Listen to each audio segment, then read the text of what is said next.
Okay.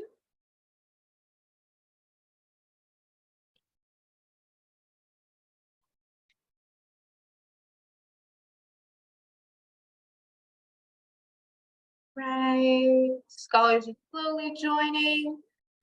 Scholars, you know how I usually start my webinars. Tell me how your day is going in 3 emojis or less. It's my favorite question to ask. Also, I feel like there's so many emojis that I don't know about. So now I get to see new ones. Learn ones. Yeah. Still joining. A little late. And I usually give them about a couple of minutes, maybe to 3:05, because some students are just getting out of class or going into class.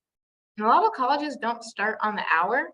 They start at like 3:05 and they end at 4:02, and it's really weird, and I don't understand. But My college was like that. It was also weird. It was like it was not a Monday, Wednesday, Friday kind of class. It switched every other week. oh, So it was like chaos with trying to have like a part-time job when you're like, well, this week my schedule is this, and next week it's the opposite, and then it's the same again on the following week. So it was weird. Yeah, that's difficult. Yeah. Jennifer, are you sick? I'm sorry if you're sick. I know there's a little something going around, but hopefully you're warm. It's cold, but it's getting warmer. It's getting warmer again. Trying to keep that positive mindset. We're almost through winter. Wait, so is everybody in Minnesota? Yes, we are a Minnesota-centered scholarship. There we go. Here's mine. I decided to be one of those people who go to the gym in the middle of the day today. Will not be doing again. That didn't feel right. It didn't feel normal. So I'm probably not gonna try again, but I do feel more energetic. I can see why people do it. I take my time and I'm very slow, and I just slowly make my way around. So I don't like having a flashback to one of my first jobs out of college, and yeah. I had like workout classes during the day, and I went to this one called like cardio fitness, which was basically like basketball practice. So it was like killers and medicine balls, and there was this point after where I had to walk down the stairs to like the cafeteria, and my legs were so wobbly I didn't think I was gonna make it. Like I was like, I am about to just like collapse down these stairs. Oh my goodness. Yeah, I remember some people, that was some people's student job in college, and I said I could not do that. I watched someone clean up after someone else who left out a bunch of stuff. Not strong enough for that. Not at all. All right. Well, we are about at 3:05. So I know scholars are going to keep joining as we continue. Guys, please feel free to use the chat. Please speak up. Let us know your thoughts, opinions, questions. As usual, you can leave questions in the chat, or you can leave it in the Q&A, and we'll answer them when we can. You can also use the react function or the hand raise if you have a question that you want to say. It is possible for you to turn on your mic if you'd rather say your question. That is also an option. But without further ado, I'd love to introduce Megan and Craig from Washburn Center, and they're gonna go ahead and get started for us here. Well, thanks, Nancy. Well, good afternoon, everyone. It's such a joy to be with you all on this freezing Friday afternoon after all of this snow. And Megan and I are really excited to share with you a little bit about, from our perspectives, about what Washburn does, and more broadly about why representation in mental health matters, and what that looks like, and kind of our own personal journeys as BIPOC folks who have roles within sort of the mental health space, and what that could look like for you. Because Megan and I have both work in the same organization, in the same space, but we have very different professional journeys, and what we do professionally now is very different. So I think we should probably take some time just to introduce ourselves. So Megan, I'll let you go first. Well, thank you, Craig. That's very kind of you.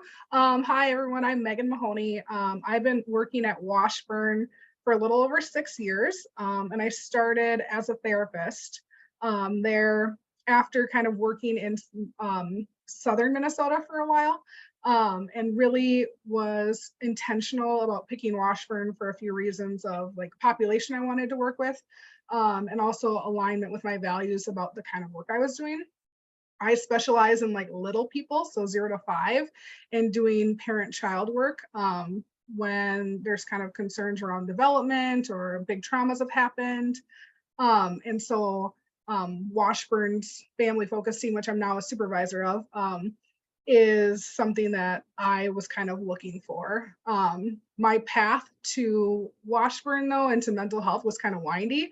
I was just telling Nancy a little bit about it ahead of time, that I had went to college undergrad and was like, I'm a psych art double major, kind of thought I'd do like art therapy. And then I like panicked at 19 and was like, that sounds serious. Like people are going to be suicidal. Like that sounds heavy. Like I don't think I'm ready for that. And I was like, this is a no. This is a definite no. So I changed my major and I did communication and art and thought I would do like marketing, considered law school for a hot second. But my idea of going to law school was that I was going to basically help people not get divorced, or help people like, I had all these grand ideas. And I remember telling my one of my professors, and he was like, do you know that's not law though, right? And I was like, what? And he was like, you're describing like, I don't know, therapy. And I was like, I don't know. So my kind of path was like, I got my degree in communication and art, and I was working in like a Fortune 500 company doing some of that kind of work. And the stuff I liked the most was hearing people's stories and people telling me things about their life. And I was like, I think I'm on the wrong path. And then I panicked again because I was like, I wasn't a psychology major. How am I going to go get a doctorate? And it just so happened that I had a friend who was like, A, you don't have to get a doctorate. B, like you don't have to have an undergrad in psychology. Like if you're interested in therapy, like I have tons of people in my program, she was in a master's program, who have all sorts of random degrees. And I was like, oh, okay. And that's kind of how it went. And I decided to go back to school, and now here I am. So that's my story a little bit. Thanks, Megan. Yeah. And a little bit about, so Craig Warren, everyone, my pronouns are he, him, his, and I'm the CEO, the Chief Executive Officer here at Washburn. So people say, what does that mean? So I'm responsible for everything that happens at Washburn, from all the clinical delivery we do, from our fundraising, from our marketing, and kind of everything that we do to sort of provide transformative mental health care to the kids and families in our community. And my journey is just as windy as Megan's, but it's a little bit more, maybe even a little bit more windy than that. So Megan is a therapist, and my training is not as a therapist, even though I'm leading a children's mental health care organization. My formal training and education is actually not in counseling or therapy. I actually started, my undergraduate degree is actually in political science and anthropology, and I was an ROTC when I was in college. So I knew I was going to go into the Army, and I thought I would make a career out of the Army, or I would get out of the Army and do something in the nonprofit sector or in government. So I actually got a deferment before I went on active duty in the Army and got my master's in public policy, which I highly recommend. If you're not going to become a therapist, or go to school for that, consider getting a policy degree. And then I wound up going on active duty in the Army, decided I wasn't going to make a career, got out of the Army, went into management consulting. One of my clients hired me, and I wound up spending time at Coca-Cola and at Rockwell Automation in Milwaukee and at Best Buy here in Minnesota, working in the shared services realm. But that wasn't my heart. My heart was my younger self that was doing something in service.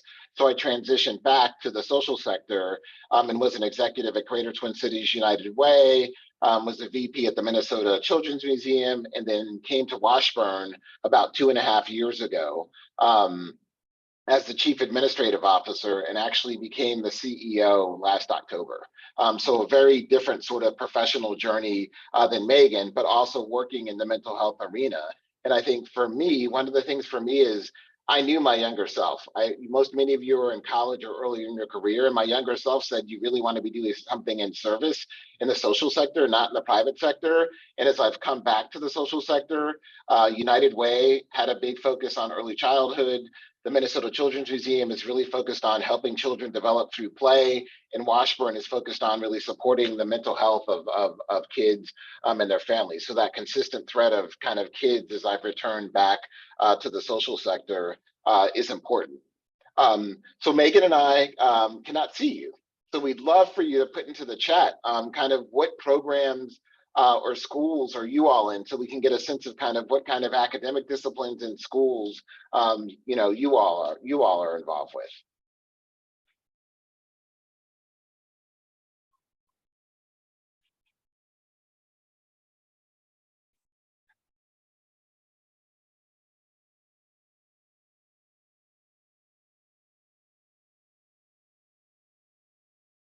I'm going to forewarn all of you, I'm a therapist and I can wait out anything.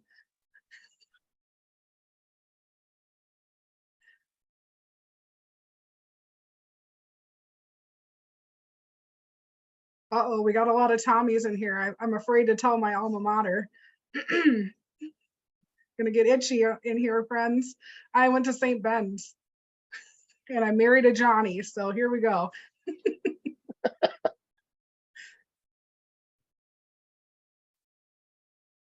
I also went to the U though for a certificate, so I think I got at least some of those friends in here. Yeah, there's a balance. There's a balance. Mhm. I'm an oldie, so not too much in the rivalry, but I know. Yeah, but it's in the same. Or I mean, technically, the St. Thomas isn't in it anymore, but Yeah, I think that's why people don't really like oldies, because I heard it was because of oldies. Augies. Hi, Emily. Okay, I see a psych major there, a psych major. Maybe a future clinician, human physiology. Right. But even nursing, there's so much mental health in nursing. So undecided. I love undecided. You have so many options. Yeah. And it might shift after this conversation. It might sway you to a decision. Yeah. So Megan and I do want to make this, we sort of like messing around with each other and having a good time. So we do want to make this more interactive. And we feel like with everything on Zoom and everything, a lot of it's on presentations and looking at stuff. So we want you to look at like humans, and we want to try and make it as interactive we can, with us staring at the three, ourselves, and kind of creating space for you all to sort of engage. So we're going to talk about mental health and why representation matters in mental health. But we want to start with, do people even understand what mental health is? Because we feel like when we say that, a lot of times people don't even know really what we're talking about. So we'd love for you all just to throw in the chat, when we say mental health, what does that mean for you? Or I guess you could unmute as well, or either in the chat or unmute. What does mental health mean for you when you hear that?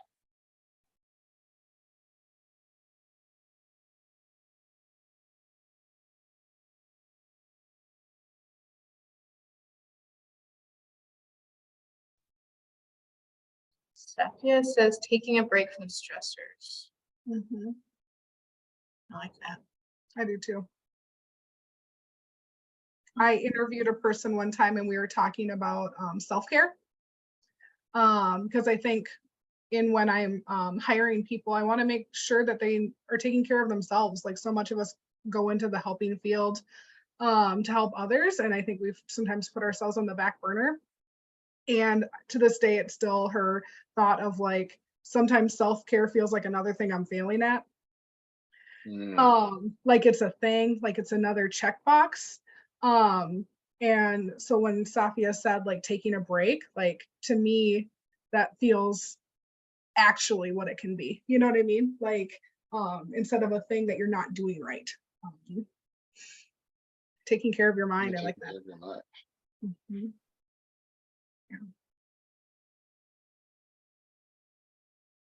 Emotional well-being. Yeah.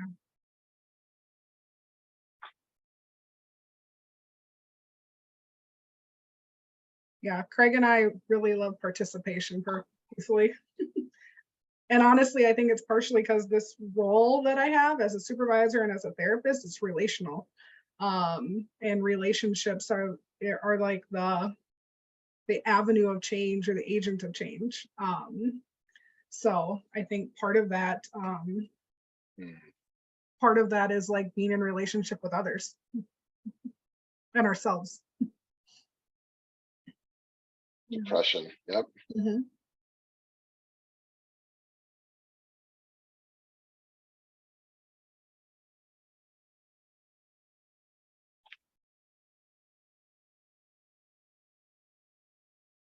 I think the cool thing about mental health is that I was just gonna say, Nancy, are you like reading my mind?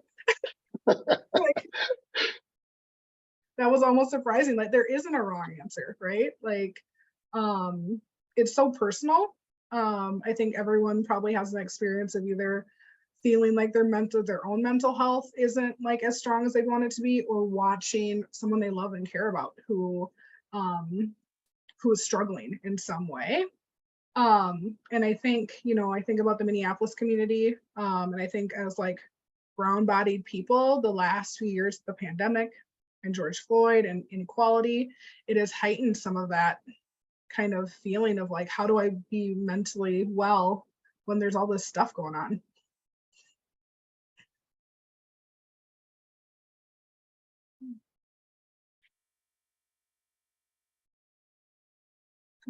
Sorry, I'm reading Emily's now. Mm-hmm. Mm. Mm-hmm. Mm.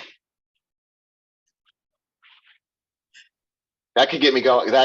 Emily's comment could get me off on a tangent around the systemic underinvestment in mental health and how that is manifesting in terms of physical health and a variety of other things, because we did not take care of mental health, and then it impacts the body and in behaviors and acts out and impacts other people with that. That is yes, that is deep. Agreed. I mean, that's the whole with premise of the ACEs story, right? Like the adverse childhood experiences. And why I work with such little people is because their bodies are forming and their brains are literally, we're pruning brains. Like we're born with all these neurons, and then as you get to 5, your body starts pruning the stuff you don't use. That's why they always talk about it's easier to learn a language when you're little. It's because those pathways are there, and they can be built when you're older, but it's just harder.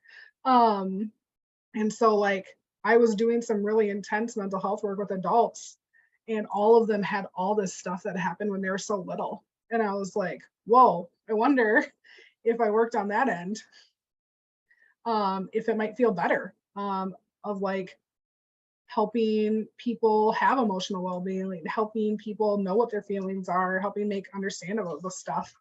And so that's kind of how I ended up in the littlest of littles age range, is that so much impacts who we are and how we become. And I think sometimes we don't have context to what it all is. So I'm there to help give context and help families like who want to do it differently.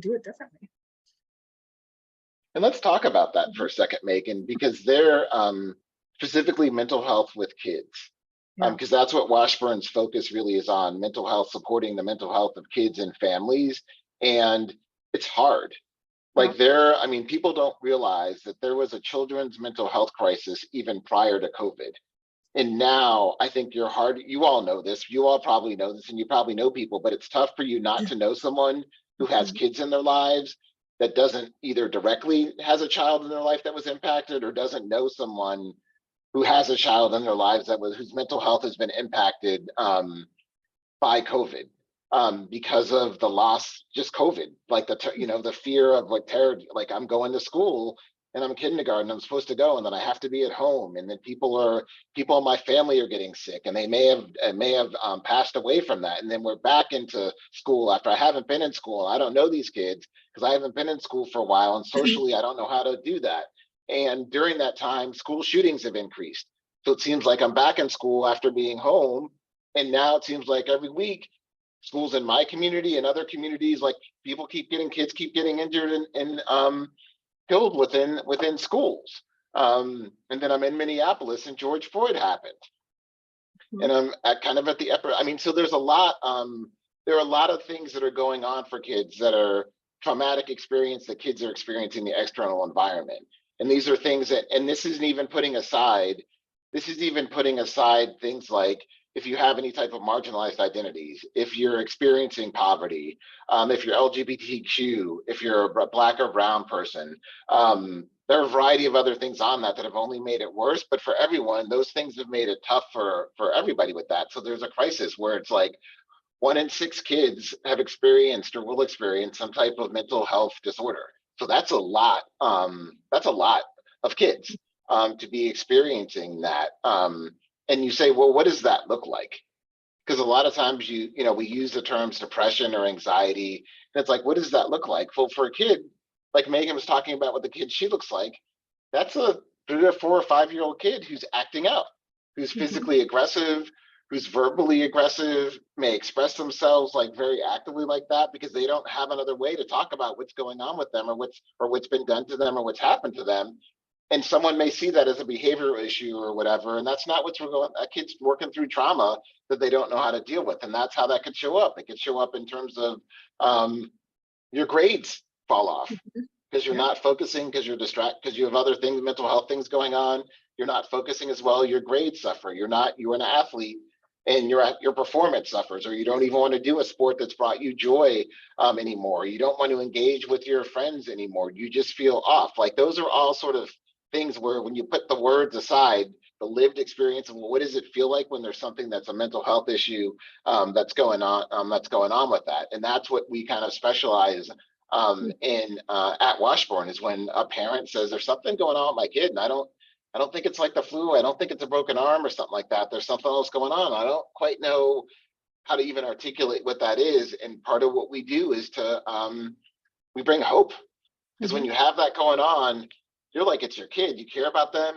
If it's a broken arm, I can take you to the ER, urgent care, and get that fixed. Or the flu, I'll give you the baby aspirin or whatever that is and all that. But if it's something like this, it's like they seem off. They're not showing up the right way.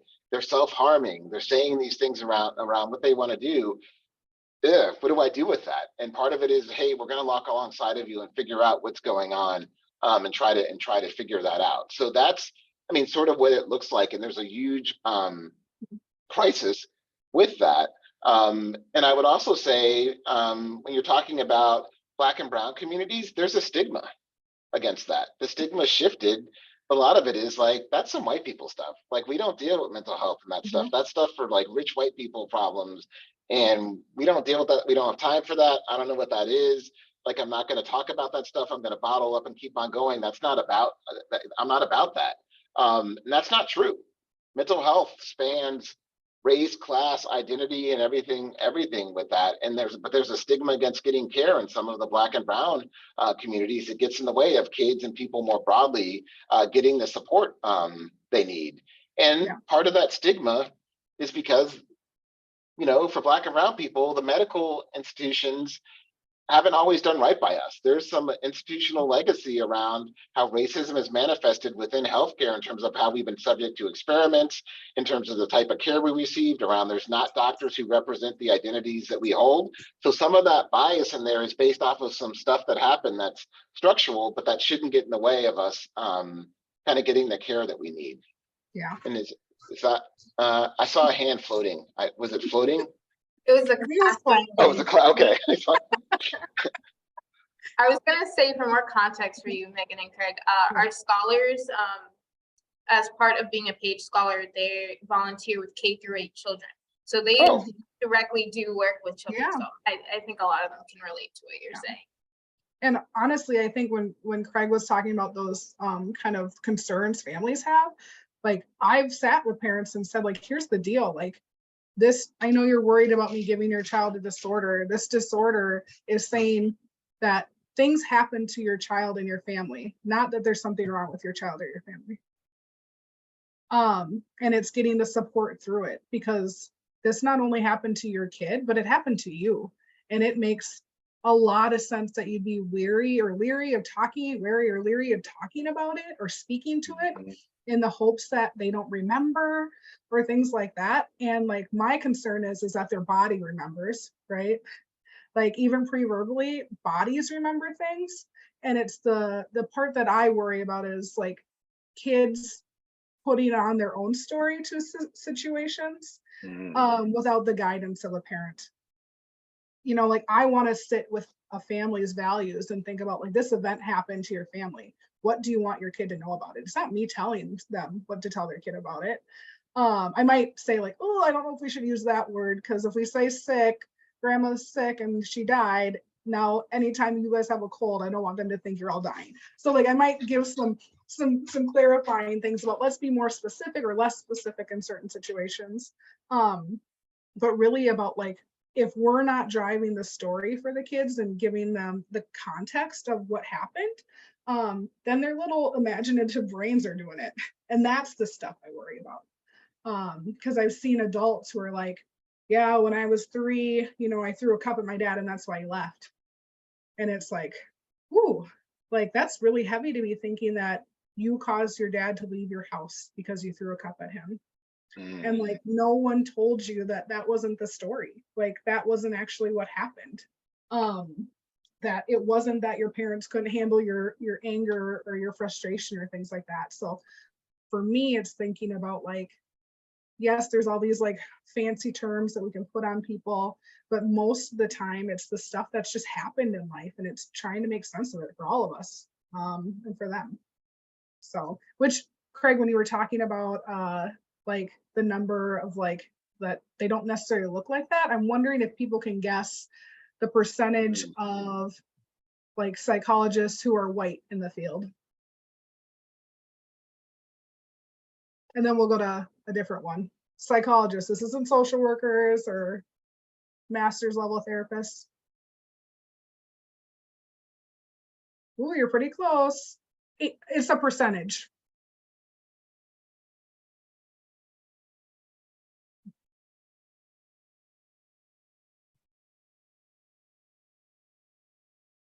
I think Nancy's pretty close. So so was Sophia Sophia? was pretty close too. Yeah, it's 86%, which is wild, right? When you think about like having to go talk to someone, like one of the reasons why when I ended up coming here was because I wanted to work in more diverse populations. But I had a lovely little mixed girl when I was first working in Worthington. I'm also mixed race. And as I was telling her I was leaving the role and moving away, and that she was going to be getting a new therapist, she was 11, and she said, is the new therapist going to look like us? And it was this like heart-wrenching feeling to tell her no, because I had been the only BIPOC therapist at that agency. And it matters when someone gets it, you know, when she's talking about her mom trying to do her hair. And I'm like, I hear you, I get that. Like, even now, sometimes families will talk about things and they'll be like, I wonder if some trauma occurred with this kid around hair. I'm like, I think the trauma's happening now. You can't brush your hair when it's dry. Like, we need to help this foster mom. You know, like, I get it. I understand we're trying to make meaning, but like it's really, there's stuff about ourselves that sometimes you don't want to have to explain. And to be able to have and go to someone who understands it just feels, I don't want to say, like it helps you feel seen. But part of the work that we do, we're a little bit better than the field. So probably about, I think 22% of our therapists identify as BIPOC, which is pretty good. But there's a shortage overall. So part of the work that we do at Washburn is we take our equity, diversity, and inclusion work pretty seriously at Washburn, because we know the majority of our therapists are heterosexual white women who are clinical social workers or marriage and family therapists as a majority of our therapists. And we know there's a crisis. So if we don't provide care and we don't do the work around How are we interculturally competent? How are we conveying to people who don't hold the identities that our therapists have that we get you? We're going to do the work with you. We really believe in your child. We're not judging. We're going to hold hope for you, and we're going to do this in a culturally responsive way. That's very important, because the reality is there's excess demand out there. And if people are just like, I'm going to wait for a therapist who has exactly the identities, I'm going to wait for the, Unicorn. yeah, gay, transgender, Puerto Rican, Dominican person to be my therapist, like, you're not going to find someone who's going to have all the identities. So we need to do the work to say that we are being able to span across these identities and do the work, while acknowledging that there are gaps and things that we don't understand, as we try to recruit and grow and develop more clinicians who have diverse identities, which is why this conversation, I think, is so important for you all to be aware of the need that exists for mental health professionals. And we'll talk a little bit more shortly about kind of the different paths to becoming a mental health professional, because it does make a difference. There is a stigma in the communities, and we do need people. It makes a difference for you to see people like you. But it's sometimes when your kid's in crisis, is like my kid's cutting themselves and suicidal, it's some care or no care. And if it's, I'd rather you get some care than no care with that. But you need to have an awareness of the fact that that could work out for your kid. And I think there's a lot of opportunities with that when you don't see therapists or organizations that represent the identities that you hold. That can make it tough when you're going through all that stuff to kind of extend that trust and that hope across some of those experiences that you've had with that. Yeah, and that in like going off of that, Craig, that's why I became a supervisor. I had never had a supervisor of color. And I knew I wanted to support not only BIPOC clinicians, but white clinicians in doing it better, and acknowledging their whiteness, and being able to talk about race, or to challenge them when they're talking about, like, oh, I don't know, this little girl, she keeps having this reaction at, when they're doing hair. And I'm like, hey, let's think about it differently. That hurts. You can't just brush her hair in the morning when it's dry. Like, I went into a role like this for a reason, because I think representation matters in positions of power, but I also think it's my job to support the learning of other clinicians. And so, kind of like, as much as I love the work, the therapy work, like, also supporting clinicians and doing this work better, acknowledging the systems that they're a part of, acknowledging what it means to be white in this space. I think that's also really important work that needs to happen, because we don't want someone to be hurt by the field and by a therapist, and we know it has happened before. I'm wondering if anyone has questions for us as we're about halfway through. Yes, guys, please leave any questions in the chat or in the Q&A. I just wanted to say, Megan, you just made me appreciate that I have my first supervisor of color, Amanda Bua, our executive director. And I didn't realize till you just said, I'm like, wait, that is my first. And it's definitely a difference. Like, I definitely noticed when I started working here, the difference of working with someone who understands. And there's so few things I need to explain. And it just makes the work so much easier, because we serve students of color. So then it just makes the process so much simpler, because there's so many little things that don't need to be explained anymore. And when we're selecting photographers to take headshots of our scholars, I don't need to voice that, oh, make sure they can, take pictures of darker skinned students in the same, like, she already knew. I didn't need to say anything. And I'm like, perfect. I love this job. It's so much easier when I don't have to do all those little things. So yeah. It matters. Like, and I think, I'm not saying that there aren't white people who can do it in a different way, but there is a level of a trust or a shared perspective or something like that that feels a little bit easier. Craig's my first Black CEO. Feels great. And one day you will be someone's. Oh, thanks, Craig. I don't know that I want to be a CEO, but I'll put it in my back pocket. Yeah. Do people have questions for us at all? Oh, Nancy, you're muted. I don't see any questions as of now. Okay. I don't All right. think so. So let's talk about the career a little bit and shift a little bit and talk about like, well, what is it like? What are the opportunities to sort of work in the field and kind of what does that look like? And what are the educational paths for that? Megan, do you want to kick us off on that? Yeah, I'll kick us off. I'll start with the first one, which is the one I think most people think about, which is psychologists. I think that was my own personal story. Is I thought like for mental health, it was like psychiatrist, they give medication, or psychologist, and I didn't realize there was all these other master's degrees. And so I know at one point when I was 19 and freaked out about having clients who might be suicidal, part of it was also like, oh my gosh, that's 4 more years of school. That's, a doctorate degree. That's that many more loans.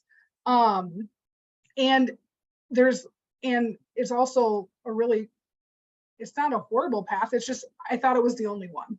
And so that's part of what I wanted when Craig and I were talking about doing this. I was like, I want people to know that there are more ways to be involved in mental health than just a psychologist. So psychologists, typically you need either a doctor of philosophy, which is a PhD, or a doctor of psychology, a PsyD. My understanding of the two programs is that a PsyD, the level of dissertation that you need is a slightly different. It's a little more clinically focused than the PhD. And so those two tracks, those people who have the PhD or PsyD, they can do testing. So that's more of the like, does someone have autism? Does someone have ADHD? Does someone have like a personality disorder? They do some more of the psychotropic testing that master's degrees aren't allowed to do per the different regulations. So lots of those roles tend to be, they're school psychologists and things like that, but often they're not always doing the like week-to-week therapy. They can be, but a lot of them do a lot of testing, in my experience. Does anyone have any questions? And I would add for the psychologist, they're often not community-based. So one of the things I don't think we've talked about is that how Washburn does it work is that we're actually a community-based organization. So that means that we actually have therapists that are embedded in about 40 schools in Minneapolis, Bloomington, and Eden Prairie. We have 3 locations, one in Minneapolis, one in Brooklyn Park, and one in Edina. And we also deliver services out in community, in people's homes, at the basketball court, wherever people are at.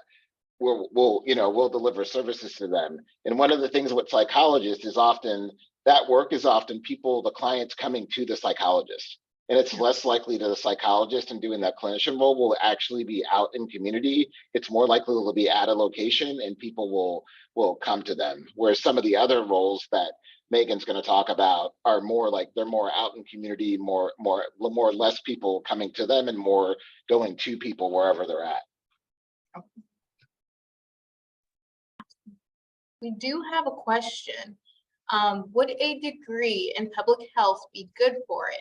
I'm assuming this is talking about becoming a psychologist and not a psychiatrist.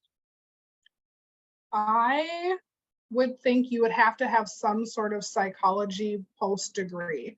So my understanding, like even if I wanted to become a psychologist and I have a master's in counseling and student personnel, I would have to take additional classes for that doctorate, and may have to take a few extra prereqs than if someone had just started as a doctoral student from their bachelor's to doctoral versus having a master's there in the middle. And you also have to be licensed, which is another, I think we didn't talk about that, but across all the different mental health jobs, they require you to be licensed. And the licensure has like a state board. Each state has a board that regulates what the licensure is, and it varies by the type of degree that you have.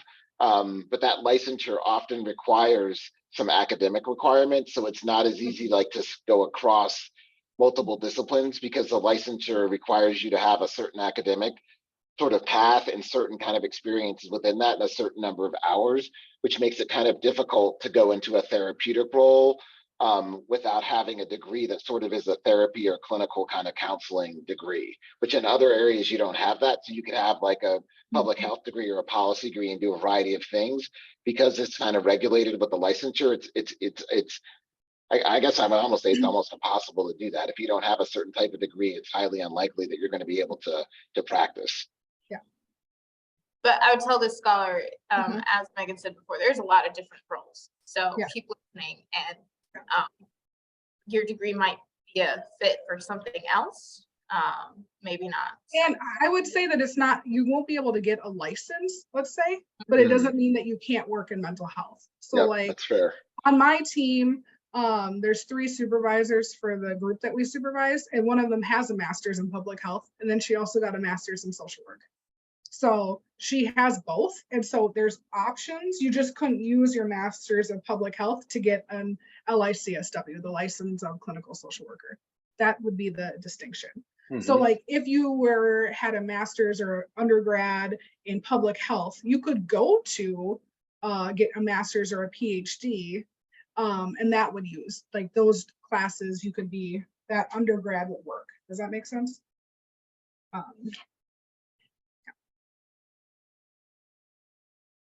And that's what I think my fear was like, I was a communication and art double major, which my mom lovingly calls bullshit and crayons. And so I was like, oh my gosh, do I have to like redo college? Like I was like freaked out. I was like, I'm having this like call desire to be a therapist, and I like didn't do any of the stuff I was supposed to do, and I kind of freaked out.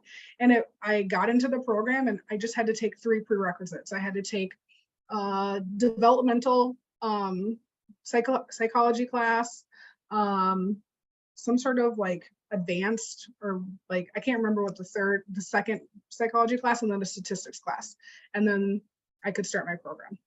So Do you want to there's talk about avenues. the master's level programs, Megan? Yeah, I will love to talk about the master's level programs. I'm going to tell you, side note, I have 2 licensures. I would not recommend it because it's expensive. So I'm a licensed professional clinical counselor and a licensed marriage and family therapist.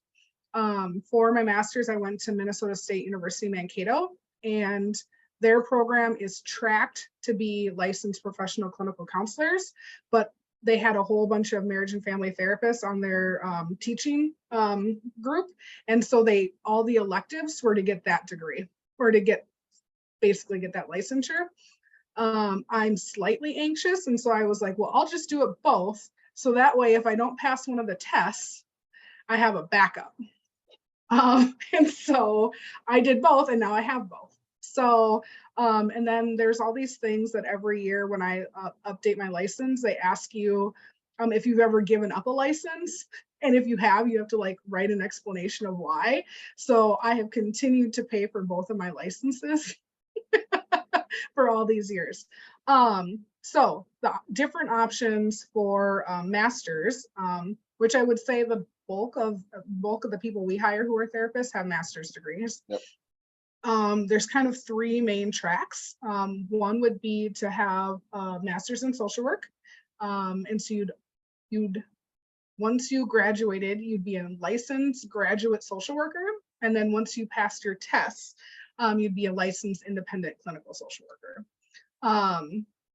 It usually is about 2 years for that program. If you were an undergraduate social worker though, they have some fast tracks where you can get your master's in 1 year. So that's one option. The other is licensed professional clinical counselor. That's one of the degrees I have, or one of the licensures I have, I should say. And that's licensed professional clinical counselors. I would say they're more like masters of psychology. It's much more in like that lens of education. And lots of people from my degree track, some of them do career counseling, some of them are school counselors, and then some of them are like me doing kind of mental health in various ways. So I think there's like that one feels more closely related to like psychology in some ways. And then there's the Masters of Marriage and Family Therapy. And that's really systems based. So it's going to be really thinking about family systems and relationships, and thinking about the person in the context of their family unit and then the broader unit. I actually had some people interview me because they were wanting to go to get a master's degree, and they're like, which one do I do? Do I go do an MFT? Do I go be an LPCC, or do I go be an LICSW? And I was like, I don't think there's a wrong way. I think the origins of each are different. I think social work is really rooted in advocacy and like broader systems. I think counseling, like the counseling LPCC track, is really kind of about individual psychology and diagnosing an individual person. And I think marriage and family therapy is really about systems and families. So it's kind of like you can do the same jobs from the three of them. And it's like, what are the things that you're interested in? And so it's not an easy answer, but there's different kind of roots, I guess you could say, of like theory in each of those. So I'm wondering if people have weird questions about that, because I feel like that's like a mouthful in all the different random degrees.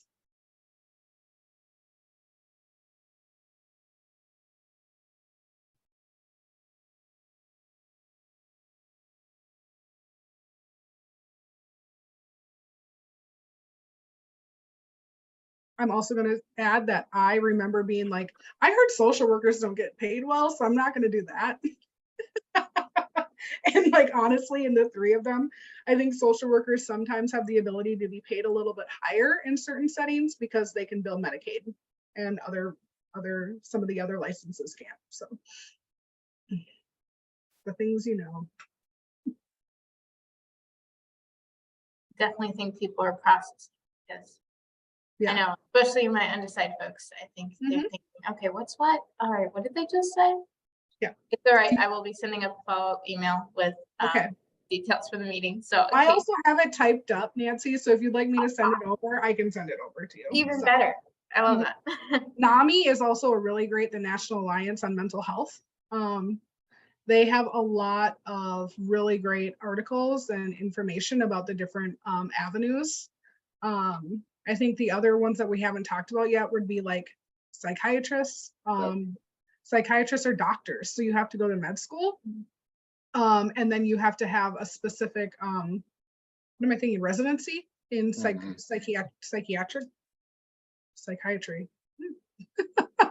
It's Friday.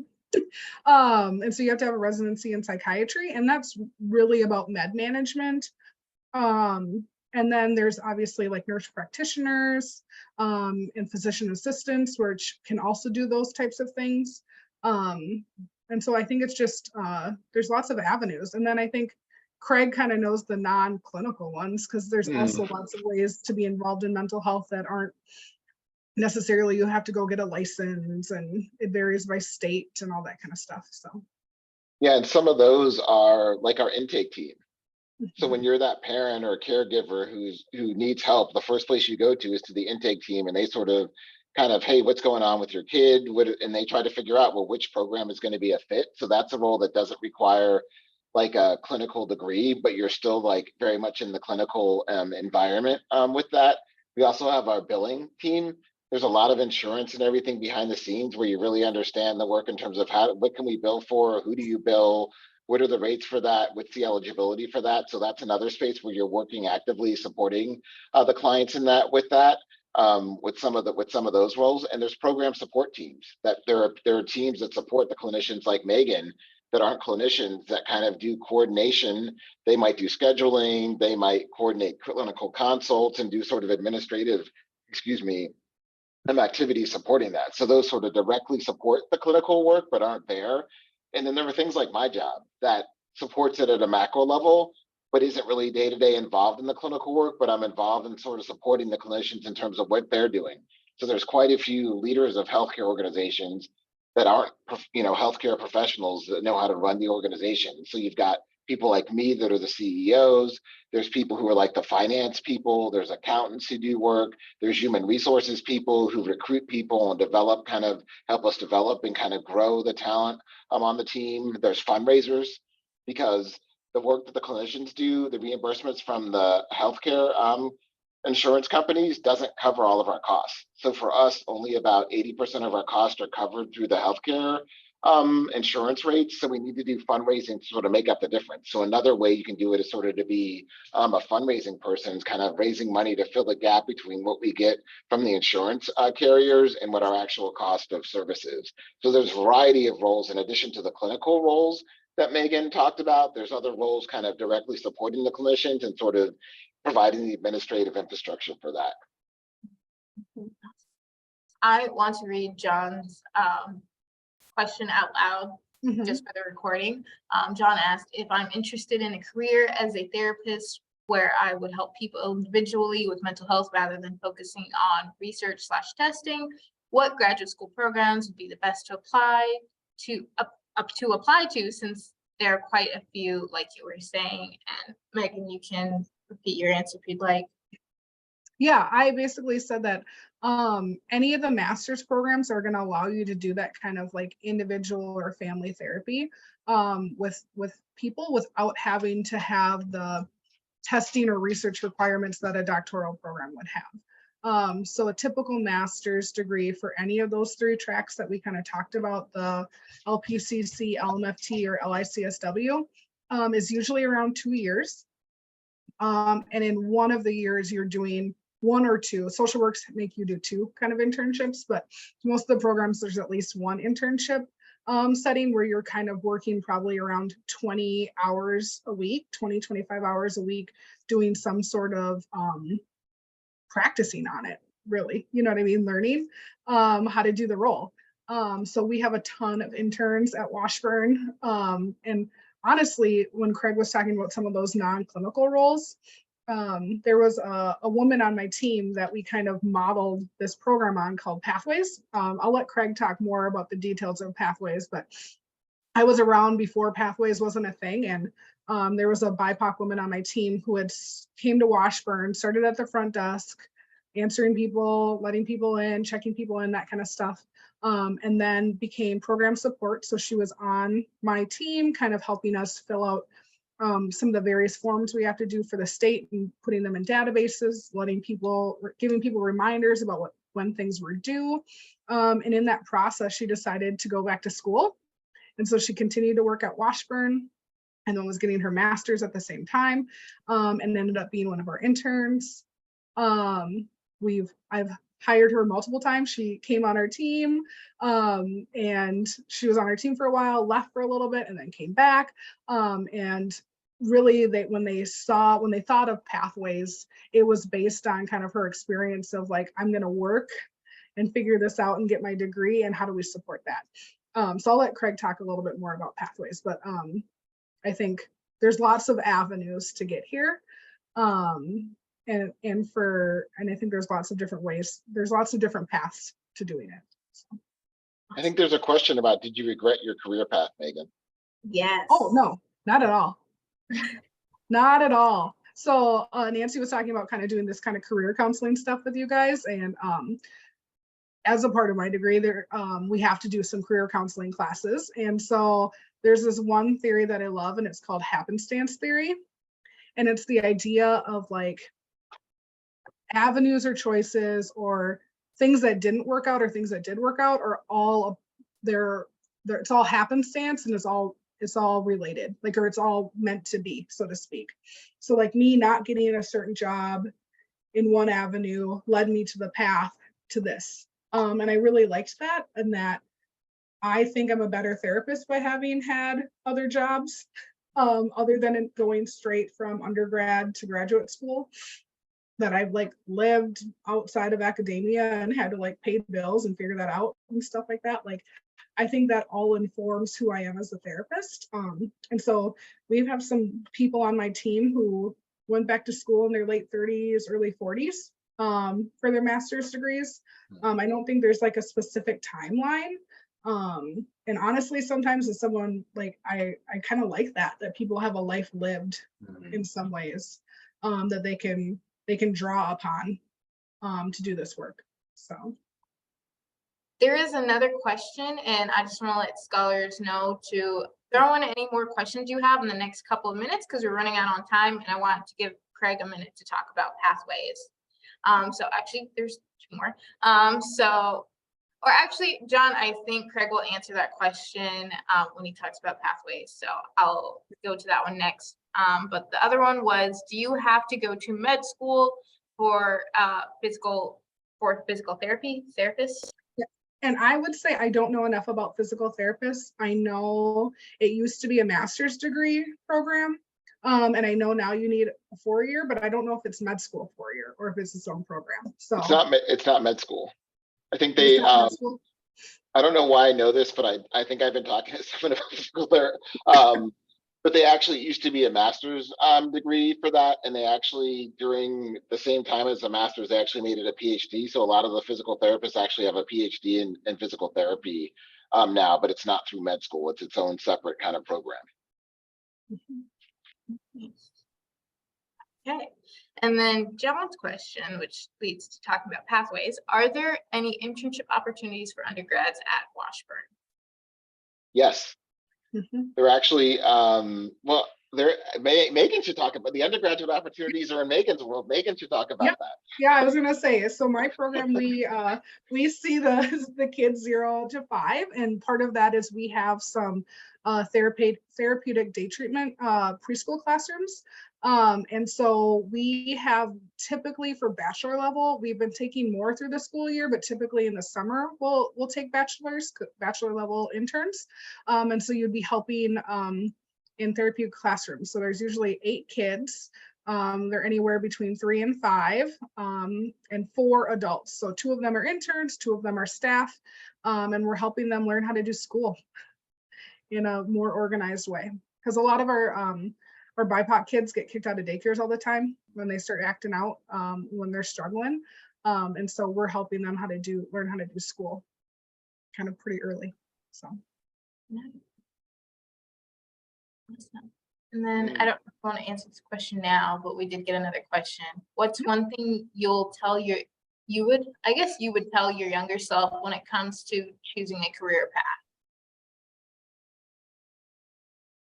Don't. No. No, because when I say that when you're young, don't think you need to have a path. Like if you know what your jam is and you're like, this is my thing, it fills my cup, this is what I want to do, and like it fills your soul and you know that's your thing. If you're blessed to have that clarity of insight, then go do that thing. If you're like the rest of us and you don't, then go figure stuff out and don't worry about a career path. Go experiment when you're younger and figure out, I don't know, that sounds cool and I'm going to figure out whether it's cool or not, or that is cool and I'm going to go try out some other stuff. So I'd say don't kind of box yourself in like you have to have it all figured out. If you do and you feel that in your soul, then go with that. But if you don't have that, then like, try stuff to figure out what does kind of resonate with you. Mm-hmm. I would say. I agree. And I think like sometimes people are like, oh man, I wish I would have known this sooner, but like I don't know that you could have. You know what I mean? Like it's all a journey. Sometimes I liken therapy to that, like that we're all on a path and we're walking along a path with someone and we don't get to be there for their entire journey, but maybe we're there for a little bit. But I also think that's for ourselves. Like sometimes those like random excursions off path are necessary, right? You learn something. And so I also think like don't worry too much about it. Like follow your instincts, like find the things that you're interested in and passionate about. And really don't really be afraid to fail, you know, like is what I would think about. I think like we were saying, Megan, before we started the webinar, we were talking about our career paths. Everyone's is different. I ended up in education when I didn't think I was going to do education. I thought I was going to be a biomedical engineer. I really did. That obviously did not happen, and I'm happy about it. And it really is finding what you like, and it's being willing to go try new things. So like joining this webinar, which is a very great start, and just going to see what things are out there and be willing to learn about them. So you're off to a really good start so far. Yeah. So Nancy, that last question, I can send you the link to Washburn's open internship sites. I don't know off the top of my head if there are any currently open, but there could still be. So I'll get that sent over to you this afternoon. Awesome.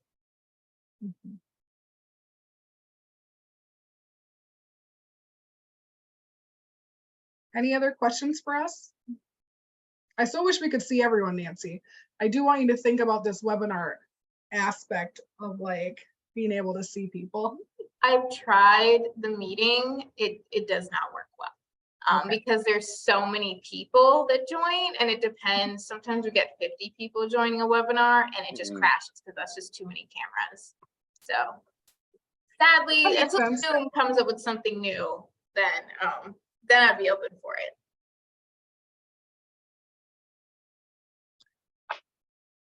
So my name is Megan. I am an LMFT and LPCC, and I'm the family focus supervisor. And my name is Craig, and I'm the CEO here at Washburn. Which is Chief Executive Officer. Yes, thank you, Megan. And I would say, just I know we're at the end of time, but if you have more questions, if there's things you want to explore, like feel free to reach out. Like I think we're both on LinkedIn, so Nancy has our contact information. We're on LinkedIn, and you can see more about our background and things that we might know. So, if you're interested, well, I'd say for people of color in general, if there's anything that we can do for you all to help you figure out whatever your professional path or whatever is, I think we're both more than happy to do that. We maybe be a little bit more excited if it's in mental health, but we'll help you figure out whatever your path is and support you in that. So if there's anything I think that we can do, just feel free to reach out to us.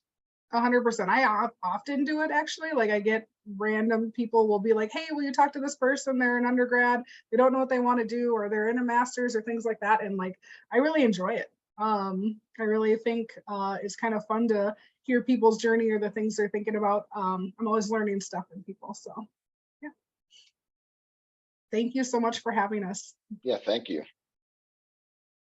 Yes, I know scholars need to leave. So thank you again so much for joining us, scholars. I hope you learned a lot. I did. I definitely did. I'm still learning stuff. But again, if you have any questions, feel free to reach out. Like I say every time, I'm not an expert. I'm just here to help you guys. So please reach out to the people who are experts in their field and ask them questions, because I know you're comfortable with me, but it is okay to reach out to someone who asks questions. And a big thank you to Megan and Craig for being here today. I know a lot of scholars appreciated this. So Thank you, a big thank you for you guys. Awesome. And then if you need to go, then I understand. So have a great day, everyone who needs to leave. I hope Jennifer feels better too. Same. Yes, Jennifer, I hope you're feeling better. Awesome. But if anyone has, if you guys have a second for any other questions that might come up, if there's anyone still here that still has a question they need to ask. Yep, I'm here. A few more minutes. Me too. And then I'm getting the link. Washburn. Okay.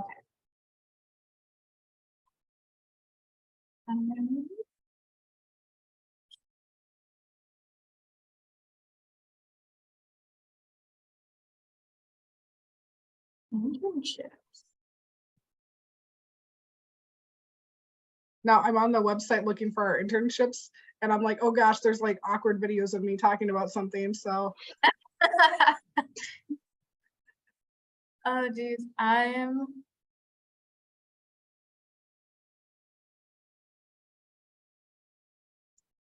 autumn, winter. Oh no. Well, I guess the undergraduate program is closed already. But for master's students, it looks like there's stuff still open. Yeah. I'll add that to my email. And honestly, it's worth putting things in there anyway. Sometimes people's internships don't work out for various reasons. Life happens. So, and especially with like COVID, since COVID, there's been a lot of flexibility or like things that happen. And so sometimes we frequently post like if something comes up. So.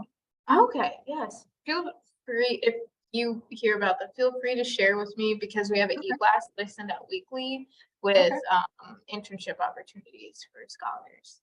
Okay.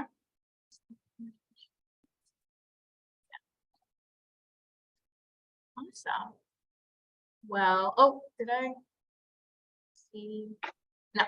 I don't think I saw any more questions. So I think most people have left. So I think we can call it a day. I'll stop the recording.